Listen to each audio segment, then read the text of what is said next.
Hello and welcome to VetArtSpan. I'm Fred Johnson. We're here in downtown St. Petersburg at the Morean Art Center, specifically in the hot shop here at the Morean Art Center. And we have the opportunity today to be with Operation Art of Valor, a fantastic program run here by the Morean Art Center. And the participants are veterans from all of the military services, an opportunity for them to come together, to have a unique experience which they talk to us about, and we had the opportunity to see it and be in the middle and feel the energy of it. You know, the VetArtSpan initiative is really designed to create an opportunity to have conversation with folk who are a part of this amazing initiative of working to communicate with people the importance of art in the healing and reintegration process of our veterans and the coming together of the community at large. And this is certainly an example of this. So let's take a look at and hear from these amazing artists, these amazing veterans here at the Morean Art Center.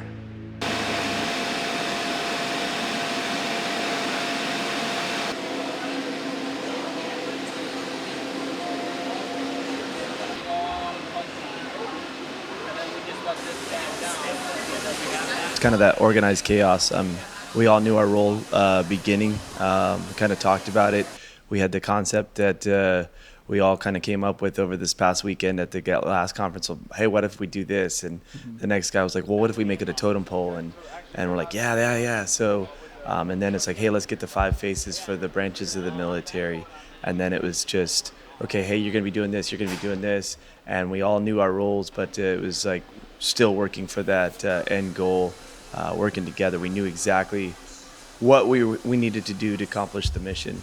Same kind of like just as a veteran, you know, that same kind of mentality of, okay, hey, we've got to go take this hill. We've got to go accomplish this mission. You all know your role.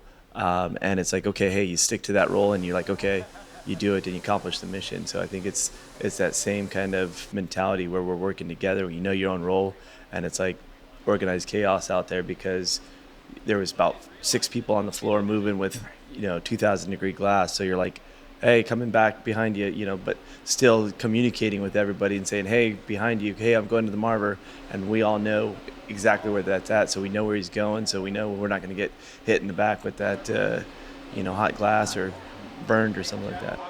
I'm Zachary Hughes. And you're in the Air Force, right? I'm in Air Force for 22 years, currently in the reserves at MacDill and Indo-PACOM.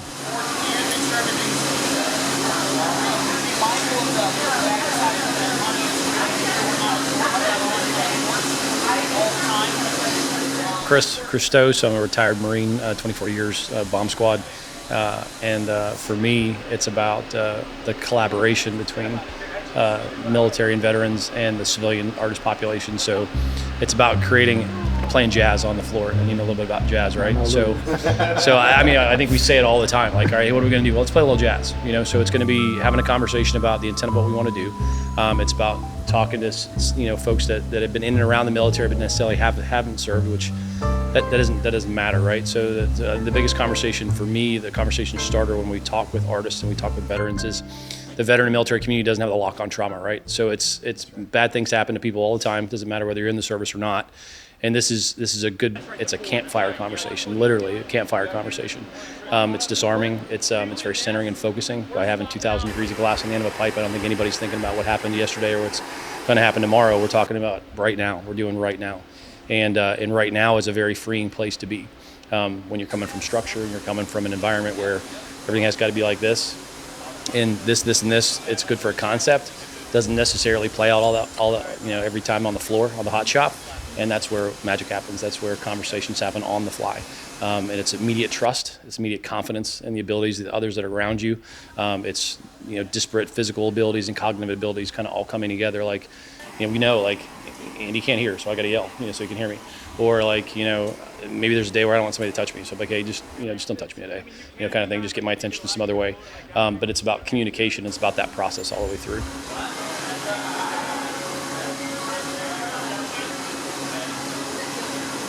Andrew Williamson, United States Marine Corps. When I can come in here, you can forget everything.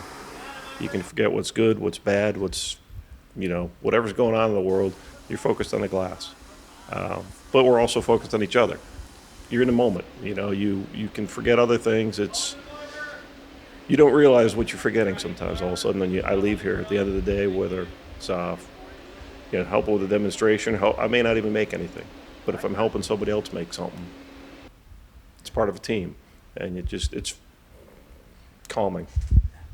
In a storm.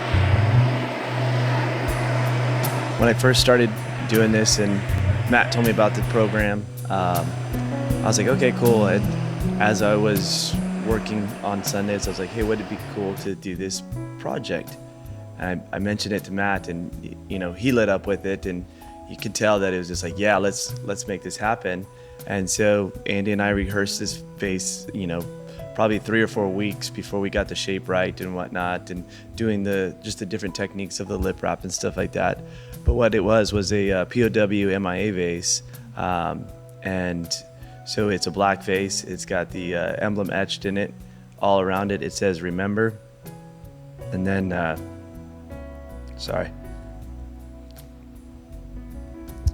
and then we all just made flowers for it as well. And then there's one single rose that says "Remember" on it as well.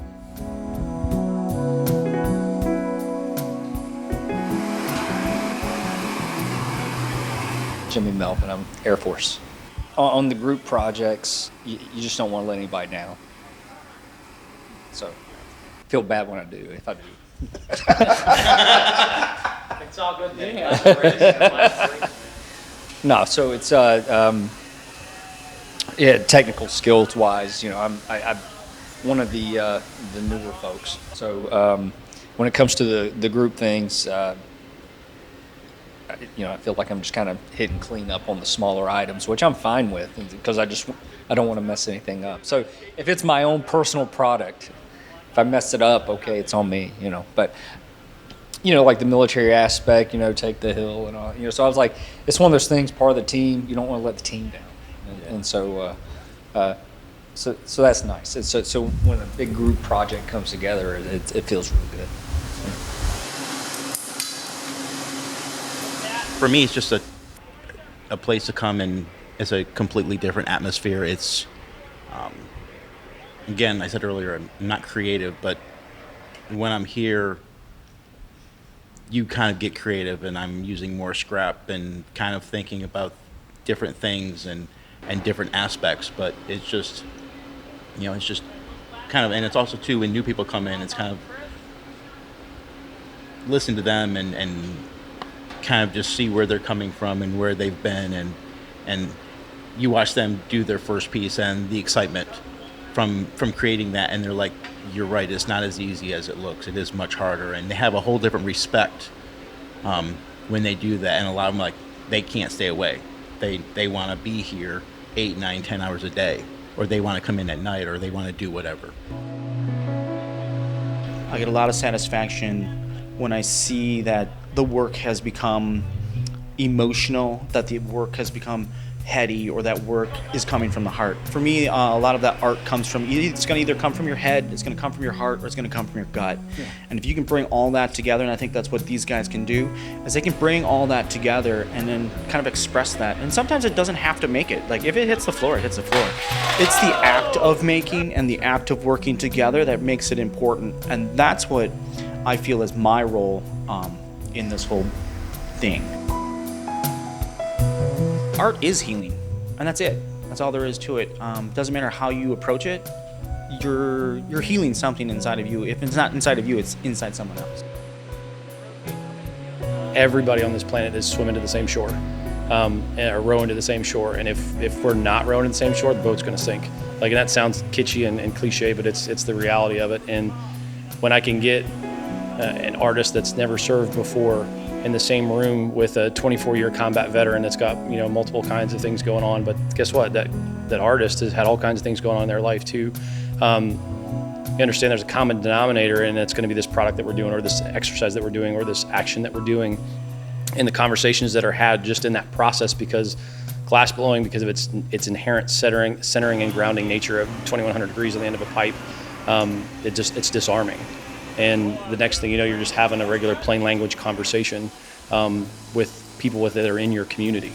That to me is the reason why we do it too. It's healing for the military and the veteran folks, and that's something that's so intimate to me that I can't even really express that in a real with word. Like, words aren't heavy enough for the emotion that is inside what that's for. To be able to get, Matt and Ida to literally, sing the same song, I guess, to say another cliche kind of thing, but and just to do it in such harmony is the ultimate goal for me.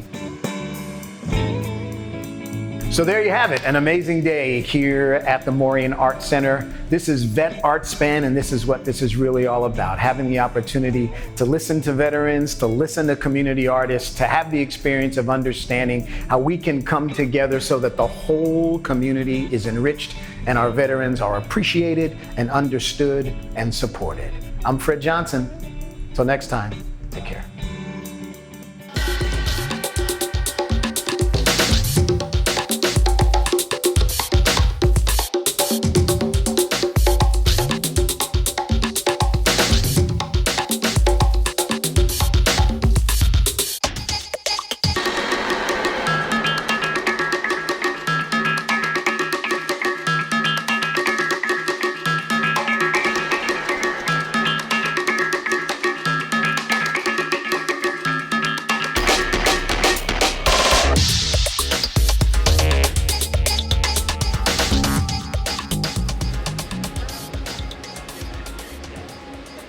Done with that?